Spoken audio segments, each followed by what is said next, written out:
Gear change किया है इन लोगों ने, उसके बाद रनों का सिलसिला रुका ही नहीं। आखिरी ओवर में जाके 29 रन बने, फिर तो 194 का जो लक्ष्य है वो बड़े ही प्रॉमिसिंग है। और आप देखिए एशिया कप से पहले भी जब हमने पाकिस्तान की टीम की बात की है, बाबर आजम से ज्यादा बात रिजवान की हुई है, क्योंकि ये कंसिस्टेंट है, प्लस बहुत भरोसा देते हैं, कॉन्फिडेंस देते हैं कि यार अगर ये टिके हुए हैं तो ये अपने अकेले दम पे भी कर सकते हैं। इनिंग में एक एंकर का रोल होता है ना, वो बड़ी अच्छे तरीके से निभाते हैं रिजवान। और कहीं ना कहीं मुझे जो लगता है कि बाबर की छाप में ना थोड़े से छिप जाते हैं, लेकिन अगर रन बनाने के मामले में रन बनाने के मामले में आप देखो तो बहुत ज्यादा पीछे नहीं है बाबर से। बाबर अगर आगे आगे चलते हैं तो ये उनसे थोड़ा सा ही पीछे हैं, बट वही है कि छिप जाते हैं उनकी आड़ में। हर जगह सिर्फ बाबर बाबर बाबर का जिक्र होता है, रिजवान की उतनी जिक्र नहीं होती। जब दोनों साथ आते हैं तभी आप बाबर और रिजवान की बात करते हैं। ये शाइनी विकेट जो आज हमने देखा, उसका क्या लगता है आपको कि मतलब बैटिंग के लिए बिल्कुल ही मतलब शुरू में तो दिक्कत हुई है बल्लेबाजों को, बड़े शॉट नहीं खेल पा रहे थे, जबकि फखर जमान जाने जाते हैं कि पहली गेंद से बड़े शॉट लगाने के लिए उन्होंने भी बहुत कोशिश करी है, बाद में जाके उनको कुछ बड़े शॉट मिले। और रिजवान तो फिर उनका इनिंग ही वही होता है, उनका अपनी इनिंग को पेश करने का तरीका ही होता है कि स्टार्टिंग में वो वक्त लेते हैं, बाद में जाके फिर बड़े शॉट लगाना शुरू करते हैं। मेन जो डिफरेंस पैदा कर दिया वो खुशदिल ने जो 15 गेंदें खेली उसमें उन्होंने मैच को इधर से उधर कर दिया। जो डिफरेंस शायद 20-25 रन का होता बिल्कुल, और उसको सीधा उन्होंने 30 रन 40 रन का पहुंचा दिया। 20-25 रन एक्स्ट्रा जोड़ दिया। खुशदिल को ऊपर भेजा गया, आप एक्सपेक्ट नहीं कर रहे थे उनको ऊपर? नहीं, बैटिंग ऑर्डर के वक्त भेजा भाई, हम बात कर रहे थे उसी पर 165 जाता। इंडिया के मैच से पहले आपको लगता है कि पाकिस्तान अपनी चीजें भी ट्राई कर रहा है कि आज हांगकांग अगेंस्ट है, चलो आज ट्राई कर लेते हैं? उसमें राशि का रीजन ये भी होगा ना किसको ऊपर खिलाया जा सकता है, 15 ओवर वही बात डाल सकते हैं।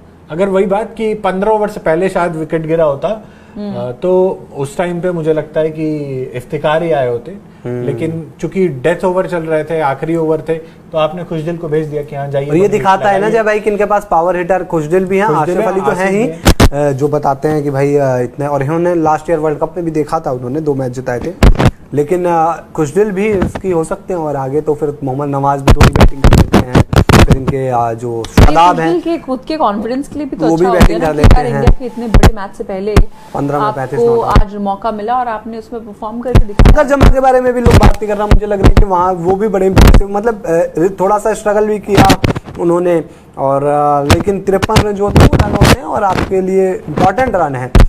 एक तो काफी लोग बात भी कर रहे थे ना कि बाबर और रिजवान जो है एक जैसे हैं, तो आप फखर जमान से भी ओपन करा सकते हैं, तो फखर जमान भी कुछ वैसे ही बैटिंग की उन्होंने, तो 3 नंबर ठीक है। वो भी नहीं, वही है ना कि जोड़ी क्या है, फखर जमान पहले ओपन करते थे, आपको याद होगा, वो ओपन ही करते थे, लेकिन जब से बाबर और रिजवान की जोड़ी बनी है, इन्होंने ही ओपन करना शुरू कर दिया है। और चूंकि नीचे इनके पास अच्छे हिटर हैं, तो इनको स्ट्राइक रेट का बहुत ज्यादा नुकसान नहीं होता है।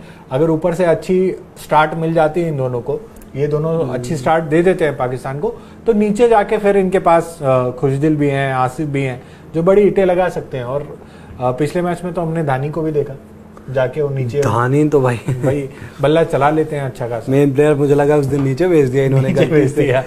टेक्निकल जो इनकी वो है रणनीति में खामी आ गई थी। तो 20 ओवर में 193 रन का स्कोर खड़ा किया है, सिर्फ 2 विकेट झटक पाए हांगकांग के गेंदबाज, जो कि ऐसा लग भी रहा था कि यही डिफरेंस हो गया ना कि 160-65 हम सोच रहे थे कि पाकिस्तान रुक जाएगा, और अब वो तो एक ही ओवर में क्या होता है 195-94 पे पहुंच जाता है। और यही पावर हिटर करता है आपकी टीम में, जिसलिए आप ढूंढते हैं कि भाई हमारे पास कोई फिनिशर ऐसा हो जो अंतर डाल सके। उस दिन सूर्या नहीं होते तो हम भी 160-65 पे रुक गए होते ना।